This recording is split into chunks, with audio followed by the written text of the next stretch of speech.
A morte nos ensina o real significado da vida nesse episódio especial de Sandman, que encerra a série com chave de ouro. Pra mim foi um episódio muito introspectivo, aquele episódio que me fez refletir e ao mesmo tempo foi um episódio que trouxe um respiro depois de todo aquele caos que a gente tava vendo no final. E assim, o final de Sandman foi muito mais morno do que eu esperava. Eu acho que o penúltimo episódio teve muito mais impacto do que o último, que foi quase que uma despedida, né? A série dando um tchau pra gente. Mas esse episódio especial, mesmo que seja muito antológico e que você nem precisa ter assistido a série num todo pra você entender ele, ainda assim ele consegue trazer um respiro tão gostoso, porque a história flui muito bem. A personagem Morte, que é a protagonista do episódio, também é uma personagem que eu gostava bastante, que me cativou ao longo da primeira e da segunda temporada, então ver ela aqui trazendo novas reflexões foi muito bom. E hoje eu quero falar sobre esse episódio, trazer os pontos que eu notei sobre ele e discutir um pouco sobre esse especial que eles trouxeram pra encerrar a série. Mas antes de falar sobre esse episódio, não esquece que já tem vídeo da parte 1 de Sandman e também da parte 2, então se você não viu nenhum desses vídeos, assista, tão bem legais, tão bem divertidos, amei gravar sobre essa série. Amo essa série de paixão, então assim, vocês vão ver minha paixão nos vídeos,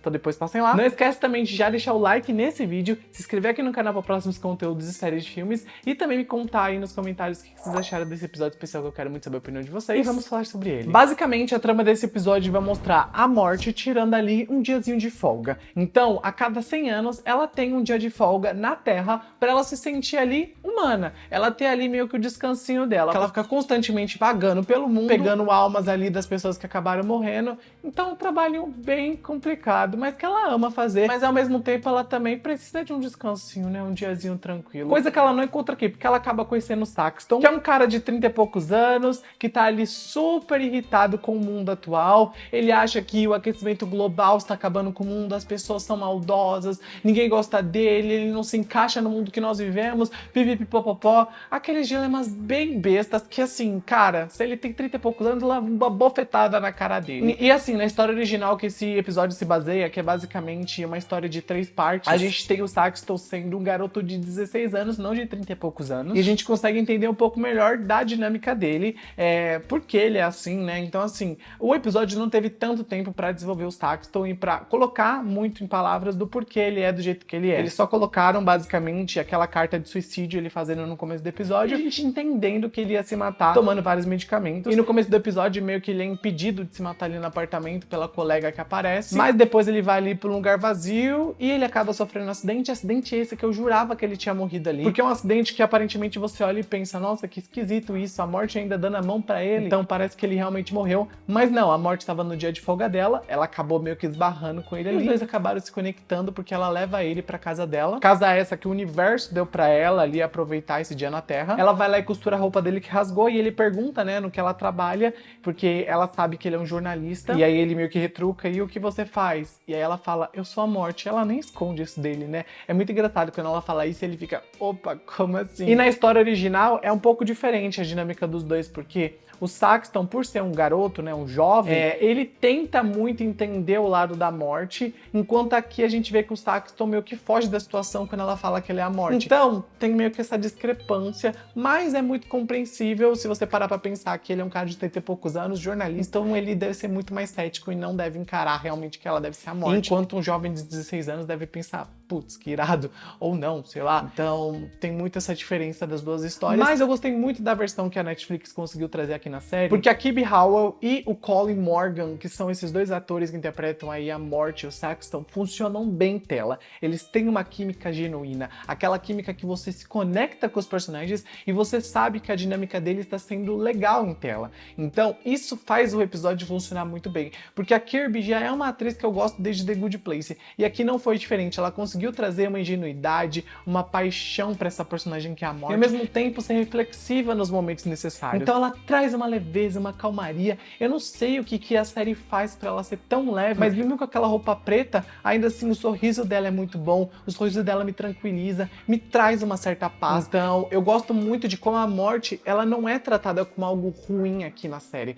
Ela é tratada como algo bom que vai acontecer pra todo mundo. E já a gente chega nesse ponto, tá? Mas eu gosto muito da dinâmica dos atores e pra mim é o que mais funcionou aqui na série. Mesmo com as mudanças da história original pra que a série trouxe, ainda assim são mudanças, na minha visão, que foram válidas. Mas voltando a falar do enredo do episódio, quando o Sexton percebe que essa mulher aí do nada falou que ela é a morte, ele fica meio, opa, como assim? Que esquisita, e ele tenta ir embora. Só que a Hatch, lembra que ela aparece lá em cena? Ela aparece aqui ameaçando o Sexton, falando pra ele voltar ali pro apartamento, que ela sabe que a morte tá lá dentro, e ela quer que a morte encontre a alma desaparecida que ela escondeu e não sabe onde tá. Porque ela não queria que a morte levasse essa alma e ela acabou escondendo ali essa alma em algum lugar, e ela quer que a morte encontre essa alma agora. E é engraçado que a Hatch aí é muito louca, né? Muito maluca. Mas ao mesmo tempo a gente nota que ela tem um coração ali meio conflituoso, teve muitas feridas, e é por isso que ela é desse jeito. Então a gente consegue tentar compreender aí o lado dessa personagem, e toda a jornada que ela coloca o Sexton e também a morte juntos para trabalharem aí, para procurarem essa alma, é uma jornada importante pro Sexton.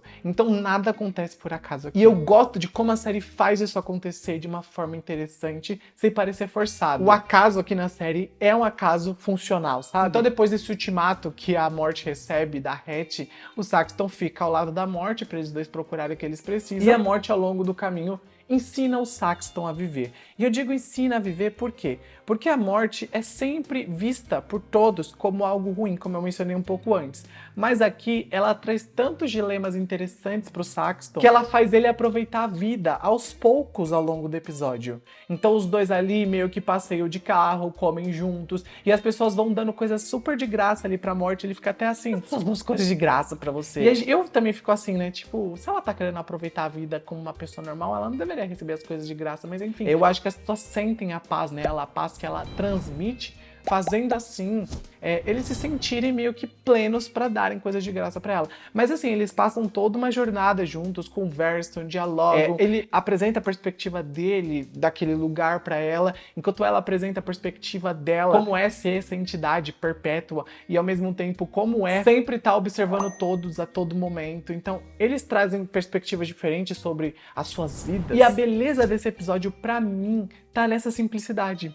Não é um episódio que precisa ir muito longe. Não é um episódio que precisa criar coisas grandiosas, enredos grandiosos. Eu até acho que quando a gente chega na segunda metade desse episódio, que é basicamente o início do fim, onde acontece a balada, que o Sexton e a morte vão nessa balada, tem a ex do Sexton que também estaria ali, e aí a gente conhece o tio, que era o peguete dela, e aí essa ex morreu, e o tio tava tentando trazer ela de volta à vida. E pra isso ele tava tentando invocar a morte, né, pra trazer ela de volta à vida, rouba o colar da morte, porque ele acha que esse tal colar vai ajudar ele a trazer ela de volta à vida, mas a própria morte explica que não é assim que funciona. Daí ele prende esses dois dentro do galpão. Tudo isso daí é a simplicidade que o episódio precisava, porque ele não chega a ser grandioso como o Sandman estava sendo, né, trazendo aqueles conflitos gigantescos, repletos de indas e vindas. Não, aqui é tudo muito mais direto, até porque eles não tinham tanto tempo para trabalhar as coisas. Então, essa forma direta com que o episódio trouxe tudo isso foi a construção necessária para eu ficar preso na história, criar uma relação legal com o Sexton, que a princípio era um personagem que eu tava meio que, ai meu filho, cresce, né?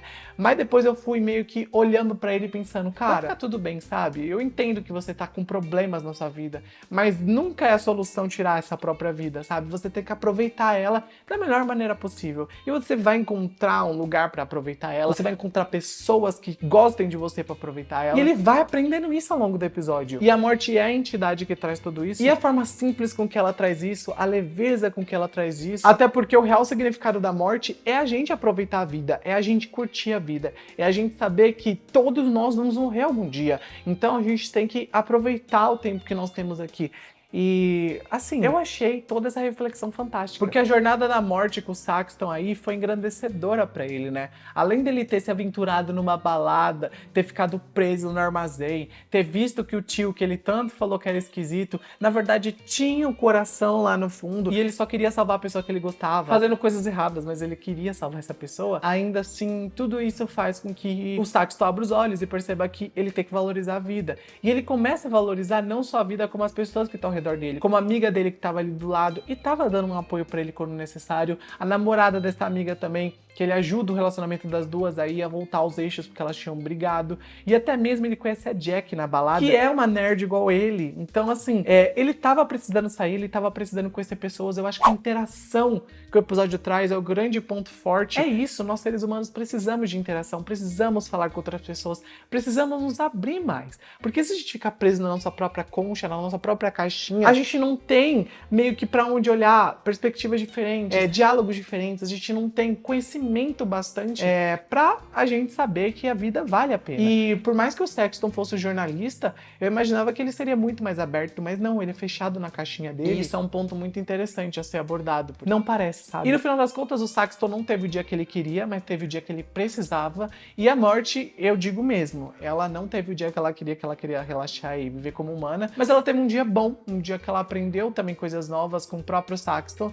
E quando ela morre, no caso quem morre é a Didi, né, a casca da Morte no mundo real, ela vai ali encontrar a sua versão meio que Morte mesmo, onde ela tava trabalhando, e a Morte e ela conversam, dialogam sobre como foi a experiência dela, né, no mundo real. E é algo bonito, ver o diálogo da Morte com a Morte é algo bonito. Como eu já disse antes, eu repito agora, Kirby Howell interpreta a Morte perfeitamente. Essa mulher vai fazer falta como a Morte. Gostaria que ela aparecesse em outro projeto da DC em algum momento, mas Sandman é uma série que eu amei. Eu adoro esses episódios da Morte, gostaria de ver mais episódios como esse. Eles poderiam fazer especiais consecutivamente. Eu sei que tem a polêmica do Neil Gaiman e provavelmente isso nunca mais vai acontecer, né, adaptações dele, mas é isso. Gostaria de ver aí mais coisas sobre essa Morte. Mas me contem o que vocês acharam do episódio. Gostaram dele tanto quanto eu? Coloca nos comentários. Tira até esse ponto do vídeo, coloca uma caveira nos comentários pra eu saber que você assistiu até esse momento. Clica no coração, me segue com mais conteúdos.